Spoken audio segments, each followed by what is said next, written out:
Hey, what's up grinders? I am Mazard and this week in Gems of War we have a Forest of Thorns week. The weekend event will most probably be a new faction and the weekly event is a uh, Beast Journey event. Let's go over there and unfortunately I have bad news for you. The event captain Edelwing has the usual double magic and the trait is going to give you times 2, times 2.5 or times 3 score in this event. However, the devs decided that these Pathfinder troops are too overpowered. Idlewing here deals magic plus 4 damage to an enemy and then creates 2 brown gems which is boosted by beast allies and the boost ratio is times 2. Okay, so what this means in practice is that instead of the usual 15 gem creation in a full, for example beast lineup, this troop actually is going to create only 10 brown gems if we are using a full beast lineup. This is not very reliable and in my opinion these are just pure cannon fodder from now on, unfortunately. Also, this nerf is going to include all the previous Pathfinder troops except the couple first one that didn't work in a looping way. I I just can't remember their names, but it was this Kulvania one and maybe some other one too. Anyway, this Idle Wing has the Eagle Eye trait, places Hunter's Mark on enemies when doing skull damage, that's okay. Agile, 20% chance to dodge skull damage, that's okay as well. Especially as we are mostly going to use this troop as a tank position, mostly just as a meat shield, in my opinion. And the third rate Pathfinder gains times 2, times 2.5 or times 3 miles in the journey event based on the ascension of the troop. Right. There's also a new weapon in the shop, Badger Blade. Deals magic plus 4 damage to an enemy boost by brown allies and beast allies, and the traits are meh. So this is just going to collect dust in your collection. Right. The reward stages. In a full guild, a single member needs 10,500 miles in order to unlock all these reward stages. This is, I think, slightly above tier 3. And some tier 4 purchases are going to be needed in your guild. So if you want to help your guild, buy tier 4 or even more. Because, let's face it, in the higher stages, these beast troops aren't going to be that great, and you are most probably going to take more than 10 turns, which means a point deduction, and of course some lost troops is going to diminish the miles gained from the battle as well. Anyway, I think we are going to make this work one way or another. Let's go and try the first team here against this boss fight. This is the team I used in the early stages. This is kind of a speed team. We are having Borg in the top slot, and we are using Mechanist class to give all Mech allies 50% start.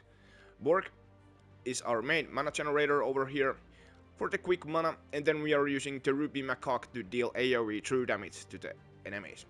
We are using Green Feather, who deals magic plus 3 true damage to the first 2 enemies, and then eliminates some attacks from them, and if the enemy dies, creates 10 purple gems.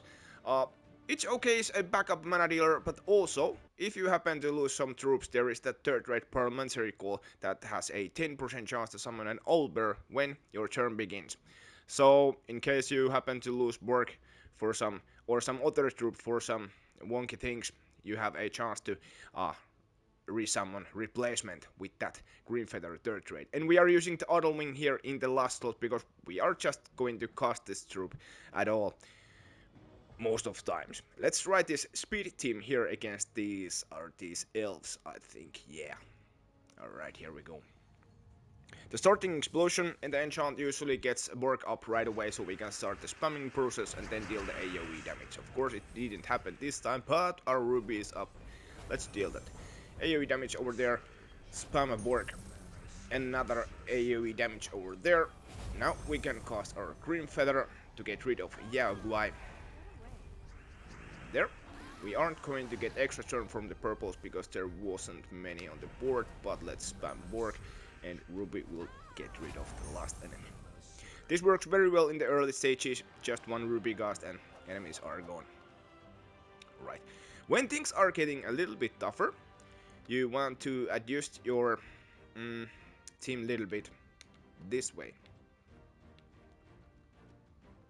Just a second. Now we are using the Idle Wing here in the top slot to get that place Hunter's Mark and the 20% chance to dot skull damage.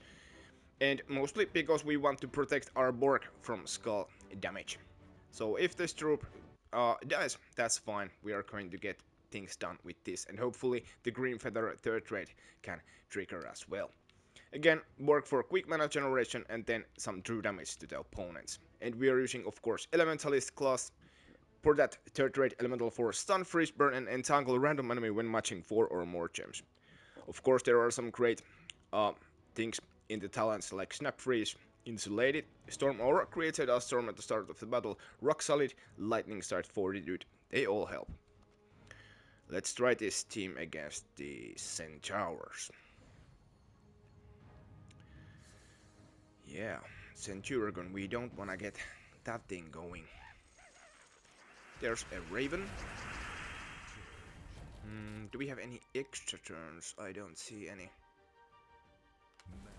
Let's take that. Then spam Borg. Do we have... No, I don't see any. We are going to cast our Ruby. Right. Then we need another Ruby cast before we should cast our Green Feather. Extra turns, extra turns. Nope, nope, nope. Let's do that. Luckily the Raven is mana blocked by this. What was Herdmaster? Yes. Okay, I think now we are going to cast our Green Feather to get rid of those enemies. Then a Borg cast and one more cast with Ruby or Ooh, that was close one. There. That's done. Yep, the fights are getting a little bit harder already, and we are at level 132 right now. Alright, so this team ain't going to work up to the end, that's for sure. So we have another solution when the fights are really getting tough. It's a pretty good idea to try to devour the opponents if you can do that. Again, we are using Idle Wing up top, mainly to be a mid shield for real. This troop is not very good, especially as we aren't using even that warding class that makes our hero beast. Instead, we are using Sunspear class to create a firestorm at the start of every turn. Snap Freeze also helps. Insulated, great. Root Trap entangles the first enemy at the start of the battle. That gives a little bit help. Dilute, Submerge, random ally on extra turns. Firebringer gains bonus red mana from red gem matches, and Fireblade deal triple skull damage to burning enemies. However, that won't help us because our hero isn't up top. Again, we are using Borg up here to generate quick mana. However, our Borg won't have a 50% start now because we aren't using Mechanist class. And we are using Amarok. This troop deals pretty heavy damage to an enemy, and then there is a 10% chance to devour them, which is boosted by red gems and burning enemies. The boost ratio is times 4 for every red gem and burning enemy. If the enemy dies, he creates 9 red gems. That's first of all loopable if the devour happens, and when we are using Sunspear class, the devour chances usually are something close to 50, 60, even 70, sometimes even 80, and so on. This troop also has the third trait Volcanic Meteor, the unique third trait that burns and stuns a random enemy when matching 4 or more gems. Now, why this is great is because sometimes there are Devour immune troops in the enemy lineup, so you can stun them and then eat them. However, of course, if they are impervious or invulnerable, that stun won't help against those. And we don't have a curse mechanic in this build, so when there are impervious or invulnerable troops, you just have to get rid of them by using the spell damage or skull pokes or something. Right. This isn't perfect, but this is one kind of solution. And about the weapon, Thorn of the Gods, Forest of Thorn weapon can be crafted in the Soul Forge if you don't have this. This explodes magic plus 1 green gems. This doesn't have very good synergy in that way. However, the main point over here is that the Sun Spear class has the root trap, but once the enemy gets rid of the entangle, your team becomes quite vulnerable when they have lots of attack. This weapon has the tangling upgrade that entangles the first enemy, so it buys you time if you happen to lose your auto wing and your Borg is in danger to get skull poked down. You can first of all summon mid shields up top and entangle the top enemy while you are generating mana for your Amarok to get some Devours in. Right, let's try this team against these constructs. Yeah. I'm gonna take a sip of coffee. Yeah, still a little bit warm. Okay. We want to get our Borg up by matching some brown and yellow gems. Of course, you want to take the extra turns. Brown or yellow gems would be very great to have. Let's take that. And we can now, if the enemy gets rid of the entangle, we can re-entangle them, but we aren't going to explode the board right yet because I want to get my Borg up first. It's a lot better mana generator than the weapon. And now we try to eat. You are impervious, yes, but you aren't. Didn't work. Let's generate more mana. Spam Borg. Okay, not many reds on the board. Alright. Oh well, that was nasty. This already has the astronomy turret rate that conjures a starstorm at the start of my turn. So that kind of battles against our heat wave turret rate. When it's our turn, there is firestorm, but when it's their turn, there is going to be that dual storm of yellow and purple gems. Well, let's try and eat you. Ah, yes, baby, that worked. Okay, let's generate some mana more, and hopefully we can keep our red gems on the board. Let's try this. Yep, worked. That's fine. Now we can... actually, we are going to, for once, cast this troop, because now we have to do some spell damage over here. So let's do that. And now we are going to... if we get our turn back. Thank you, game. Let's do that. Now, I think we have taken more than 10 turns already. Let's do that. Let's explode the board and inflict the entangle over there. We have our Borg up so we can generate some mana. Wow, this is going to take ages. Please die. Yes, thank you. Yeah, but hey, that was a good example how tough these fights can be. Imagine if the enemy was close to 300 or something. Wow, we got the max amount of ball. How did that happen? I'm pretty sure I took more than 10 turns in that fight. Well, that suits us. Right. Okay, maybe we try another run against these Taurus troops. I think now we are going to keep our Sun Spear third rate on for the whole match. Let's take that. And that. And the starting enchant helps to get Borg up. Now, explode the board. And we try to eat you.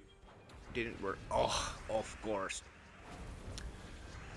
Great examples. Indigestible immunity to Devour. Well, that's fine. We try to eat you then. Okay, that worked a lot better. We looped. We take those and spam Borg. And now we try to eat you. Worked. Nice, nice. And now he is stunned, so the indigestible trade isn't going to work for him. And he is gone. And now we could do a spell cast over there. And another when we just get our Amarok back up in there. Yeah, I think it's going to work okay, but against a high level impervious troops, you might have to work and sweat a little bit. Right. Okay. Then, if you are a low level player and you are there scratching your head, I don't have Amarok, my Borg only destroys 10 gems and etc etc. Well, I tried to build something for you too. Again, we are using the idle wing here up top for the already mentioned reasons. It's a trash. Did you hear me, devs? Trash. We are using Gerber's, who deals magic plus 6 damage to an enemy with a 40% chance to devour them. It also has a 50% chance to summon a work when an enemy dies. Little bit protection over there. Arcane gains 1 magic when an ally casts a spell. This is fine. If the battle duration goes high, you are going to deal more spell damage on the enemies. And as already mentioned, there are some Devour immune troops. There are impervious troops that cannot be devoured. Here is a solution for that. Glutmo curses and stuns an enemy. And then there is 25% chance to devour a random enemy, which is boosted by enemy deaths. If there is 1 enemy killed, there is 30% chance. If there is 2 enemies killed, there is 35% chance. And if there is only 1 enemy left, you have 40% chance to devour that remaining enemy over there. Yeah, so we are just going to try to devour the enemies. Here is another exploder and summoner weapon gatekeeper that explodes magic plus 1 red gems. Then grants random status effect to all demon allies. Gerber's is a demon, Glutmo is a demon. This helps and increases your survivability. When you are generating mana with this weapon, your Gerber's and Glutmo can have barrier, submerge, enchant, etc. to increase the survivability. And of course we are using the Elementalist class because that is the best class against high level opponents as long as you get some extra turns, of course. Right. Let's try this team against... are we though? Immune to Entangle, not very good. Immune to Devour, not very good. But, hey, it's a test. Let's try. Some encouragement from the coffee. Oh, wow, still warm. That's nice. Okay, nice start, to say the least. Okie dokie. Troops are stunned and wow, that was very nice start, to be honest. Even this troop that is immune to entangle is now entangled and stunned, etc. Of course, we try to eat the bird over there first. That didn't work. We are going to curse and stun Leviathan, who is immune to Devour. Hopefully we get a Devour. Nope. Okay, let's start generating the mana now. You want to take the extra turns if you see any. I don't see any, and there isn't much red gems either. Maybe we do explosion. Not working great. Take the extra turns. Increase the survivability. Well, we take that skull. Our troop lineup is going to be shuffled in any time now. Yep. I really want to eat you now. Nope, didn't work. Oh well. 40% chance. Right. The bird is gone anytime now. Maybe we explode. Does that? Okay, let's do that. Okay. This is not looking very good right now. I have to take that skull. Or I could maybe barrier myself. Which is what I'm going to do because the enemy is going to take the skull there. Now, eat the bird. No! Why? Let's try this way. No! Game! What are you doing to me? I can't take this yellow because they are going to take the skull. This is getting interesting. But then if I... Wow. I don't want to give these yellows to the Raven. I'm gonna take them. Okay, okay, okay. That Leviathan shuffle wasn't very nice. Now my summoner isn't protected anymore. Oh dear. I have to take this. Please, Raven, don't fly away. Oh no! Well, well, well. Not very nice. Oh wow. I'm getting pummeled over here. Maybe this isn't very good team after all. Okay, okay. In my tests, the Devours worked okay to my defense. Okay, I need to think a little bit. You are going to get up anytime, so we are... Wow. Oh wow. Not very lucky over here, but I think I'm still going to win this fight though. Hey, there was the work summon. That's really nice. Okay, please eat Nimue. Thank you! Wow. I mean, if you're a low level player, you would be dead. And it's already for real. I need to think a little bit more of this. But, well, let's do one solution. Just a second. Yeah. If you happen to possess life and death, that will carry you quite long, in my opinion. How do we generate mana to life and death?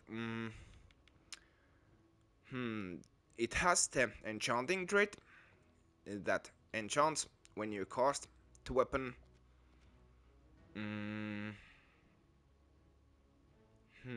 I think... What was the bird name? It was... Grim Feather. Where? There. Okay. Little bit mana blocking over there, but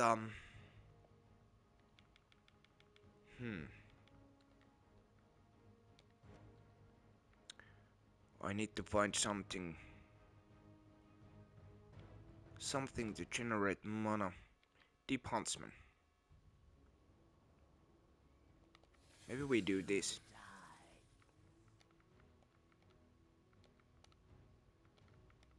This way. Okay.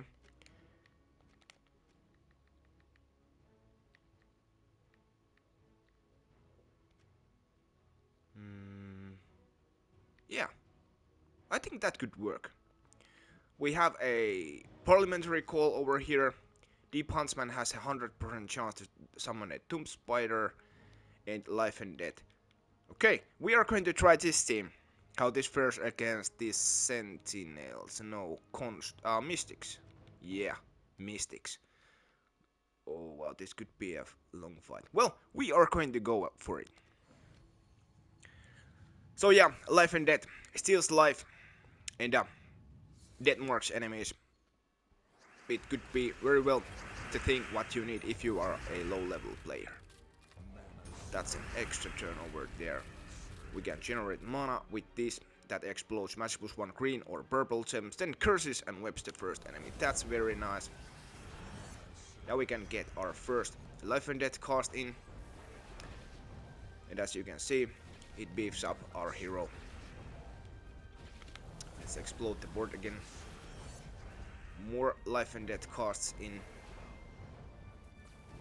Then we deal that and generate some purple gem. Wow, yeah, that's a nice synergy. If the enemy dies, it creates 10 purple gem that feeds right to the life and death. That's I think I was a little bit lucky with this build.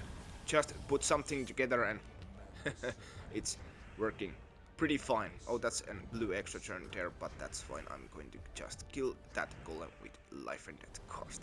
There. Hey, it's not a bad team, to be honest. Okay. Anyway, hopefully some of these teams help you along this journey. And now it's time to go to check Underspire. It's Forest of Thorns week. so we are going to have okay troops. Nothing spectacular though, but I think this will get the job done, even in the high levels. Gringer transforms a selected mana color to green and entangles a random enemy. Very low mana cost, only 10 yellow or purple gems, and she is ready to rock. We're using Oaken Crown that deals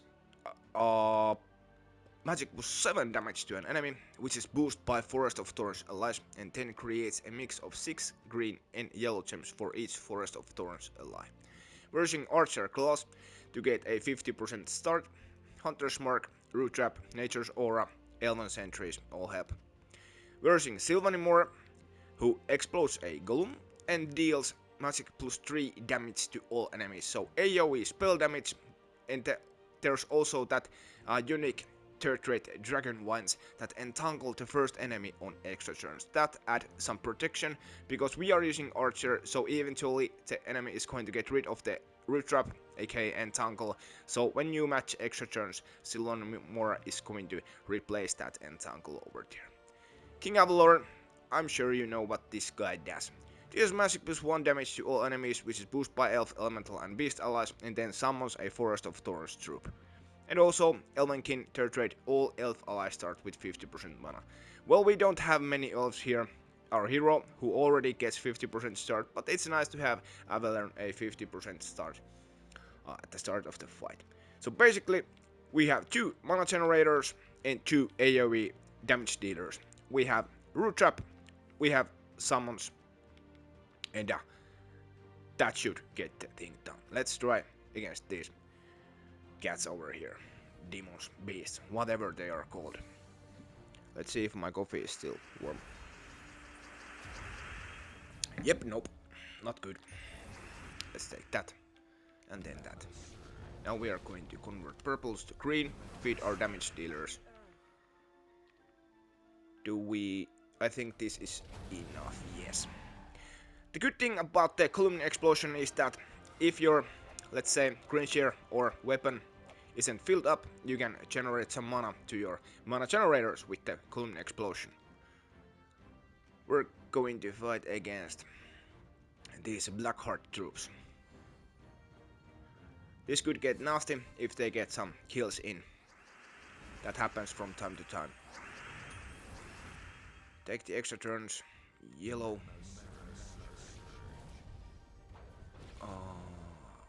Is this? We are going to explode this over here. There. That filled up our reach here, but the AoE cost was enough to wipe the enemies. Is there a boss? Yes, baby. Lucky for once. We are going to fight against the name that I'm not even trying to say. Well, let's go for it. Garnet Geraldine. Garnet Geraldine. Garnet Geraldine. Jesus Christ. Any extra turns? Is this? Nope, not doable. Yeah, we are going to take that. Well, of course, the enemy gets that extra turn. Brown, we do that. Now we generate some mana. Except Rock Troll is going. There. AoE cost followed by another one should be a match. Come on, give me my turn. There. Right.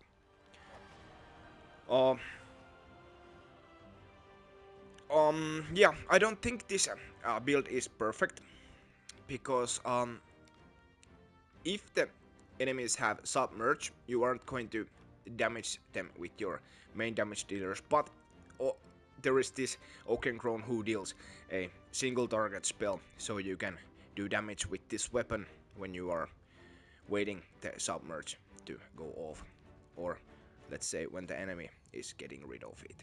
You know, it doesn't just wear away, they have to do some damage to you in order to get rid of the